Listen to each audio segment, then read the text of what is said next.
মানে বিহারের মানুষের কি, হরিয়ানার মানুষের কি, মধ্যপ্রদেশের মানুষের যদি পশ্চিমবাংলায় এসে কাজ করার অধিকার থাকে, তাহলে বাংলার একজন শ্রমিকেরই বা অন্য রাজ্যে গিয়ে কাজ করার অধিকার থাকবে না কেন? আমার এটাও মনে হয় যে ঠিক আছে, অনুব্রত মণ্ডলকে পারতপক্ষে জেলে থাকা উচিত, জেলের বাইরেই থাকা উচিত নয়। সেখানে কোন মঞ্চে থাকবে না থাকবে পরের কথা। কিন্তু আমার মনে হয় এটাও দেখো বলার জন্য বলা যায়, কিন্তু ভাষা আন্দোলন, এটাকে তো আমরা ভাষা আন্দোলনের ইস্যু বলেই মনে করি না শুধুমাত্র। যদি আজকে 1 কোটি শ্রমিক বাংলায় পাত্তারি গুটিয়ে চলে আসেন, উনি পারবেন? উনি তাদেরকে থাকতে দিতে পারবেন? কাজ দিতে পারবেন? তাদের জন্য কিছু করতে পারবেন? সব ফালতু কথা বলে। সুতরাং রাজ্যের মুখ্যমন্ত্রী হিসেবে তো আপনার অনেক কিছু করার আছে, সেগুলোকে না করে খালি যদি মিটিং মিছিল করে যান, তার মানে বুঝতে হবে যে আপনার কাছে এটা রাজনীতি করার একটা ইস্যু। কিন্তু এর বাইরে সত্যি সত্যি মানুষগুলোর জন্য লড়াই করাটা আপনার উদ্দেশ্য নয়। সামনে ভোট এসে গেছে, বিজেপি আপনাকে একটা বল দিয়েছে, আপনি সেই বলে ব্যাটিং করছেন। 14 বছর পার করে এখন 15 বছর হতে চললো। এতগুলো বছর একটা গভর্নমেন্ট চালানোর পরে যদি কাউকে এখন অন্য কোনো সময় রেফারেন্স দিয়ে কথা বলতে হয়, তার মানে কিন্তু বুঝতে হবে যে তারা নিজেরাও জানে তাদের নিজেদের ব্যাপারে বলার খুব বেশি কিছু নেই। দাদা, একেবারেই আমরা রাজ্যের যে অবস্থা দেখতে পাচ্ছি, ওবিসি মামলা নিয়েও একেবারে সুপ্রিম কোর্টেও ধাক্কা খেলো রাজ্য। তারপরে ভাতা নিয়ে একেবারে চ্যালেঞ্জ করছে ডিভিশন বেঞ্চ অমৃতা সিনহার রায়কে। চাকরি বাকরি নেই, সেই জায়গায় পরিযায়ী শ্রমিককে বাংলা এনে জব কার্ড দেওয়ার আশ্বাস দিচ্ছেন মুখ্যমন্ত্রী। কি বলবেন, বাঙালিদের যে অস্মিতা, সেই অস্মিতায় হঠাৎ শান দিচ্ছেন কেন? দেখুন, উনি যে শান দেবেন উনি বলতে পারবেন, তবে একটা কথা বলছি, বাঙালিদের সব বাঙালিকে জব কার্ড দেওয়ার মতো বাস্তবতা, সত্যি কথা বলতে কি, বাংলার শ্রমিকদেরকে জব কার্ড দেওয়ার মতো বাস্তবতা বাংলায় নেই। থাকলে ভালো হতো, কিন্তু ঘটনা হচ্ছে পশ্চিমবাংলায় বিশেষ করে গ্রামাঞ্চলে কাজ নেই। বামফ্রন্ট যখন সরকার তৈরি করেছিল, প্রথম যে উদ্যোগ নেওয়া হয়েছিল তা হচ্ছে গ্রামে কাজ তৈরি করা। সেই মতো একদিকে যেরকম জমি পুনর্বণ্টন করা হয়েছিল, বর্গা করে কৃষিকাজ বেড়েছিল, তেমন আবার কৃষিকাজ বাড়ার পাশাপাশি পঞ্চায়েতের মাধ্যমে রাস্তা তৈরির কাজ, ইরিগেশনের কাজ থেকে শুরু করে আরও 5টা ডেভেলপমেন্টের কাজ, গ্রামের মধ্যে স্কুল হাসপাতাল তৈরি করা থেকে শুরু করে গ্রামের মধ্যে যাতে কাজ, এমপ্লয়মেন্ট জেনারেটেড হয়, সেইটার উদ্যোগ নেওয়া হয়েছিল। এখন সত্যি সত্যি গ্রামগুলো শুকিয়ে গেছে, গ্রামে কোনো কাজ নেই। গ্রামে কাজ বলতে একমাত্র ওই মানে বেআইনিভাবে চাষ জমিকে দখল করে, চাষ জমির চরিত্র পাল্টে সেখানে কোল্ড স্টোরেজ বানানো, রিসর্ট বানানো, বড় লোকেদের ফুর্তি করার জায়গা বানানো, সেটা তৃণমূলের কতগুলো লোক করে কমে খাচ্ছে। তার বাইরে সাধারণ যারা সত্যিকারের শ্রমজীবী মানুষ, তাদের একটা বড় অংশকে রাজ্যের বাইরে চলে যেতে হচ্ছে। আর তাছাড়া পশ্চিমবাংলা এগুলো তো আছেই। এখানে কাজ করলে কাজের মজুরি কম, কাজ করলে টাকা পাওয়া যায় না, 100 দিনের কাজ বন্ধ হয়ে পড়ে আছে। অতএব মুখ্যমন্ত্রী বলার জন্য বলতে পারেন, কিন্তু উনি বললেই যে কালকে কাজগুলো তৈরি হয়ে যাবে এমন তো নয়। আর এটাও ঘটনা যে প্রশ্নটা তো এখানে খালি তার নয়, প্রশ্নটা হচ্ছে যে একজন মানে বিহারের মানুষের কি, হরিয়ানার মানুষের কি, মধ্যপ্রদেশের মানুষের যদি পশ্চিমবাংলায় এসে কাজ করার অধিকার থাকে, তাহলে বাংলার একজন শ্রমিকেরই বা অন্য রাজ্যে গিয়ে কাজ করার অধিকার থাকবে না কেন? তার জন্য তাকে কেন অন্য রাজ্যে গিয়ে হেনস্থার সামনে, আক্রমণের সামনে পড়তে হবে? সুতরাং প্রশ্নটা এখানে ঘরের ছেলে ঘরে ফিরে আসো, আর আমরা এখান থেকে বাকিটা বুঝে নেবো, প্রশ্নটা তার প্রশ্নটা তো এটা নৈতিকতার প্রশ্ন। কি ভারতবর্ষটা কি আমার দেশ নয় নাকি? ভারত কি আমার দেশ নয়? আমি কেন অন্য রাজ্যে গিয়ে এই ডিসক্রিমিনেশনে পড়তে হবে?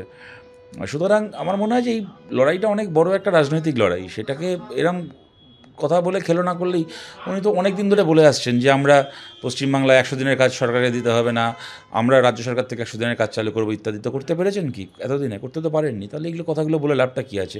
সত্যি যদি আজকে 1 কোটি শ্রমিক বাংলায় পাত্তারি গুটিয়ে চলে আসেন, উনি পারবেন? উনি তাদেরকে থাকতে দিতে পারবেন? কাজ দিতে পারবেন? তাদের জন্য কিছু করতে পারবেন? সব ফালতু কথা বলে।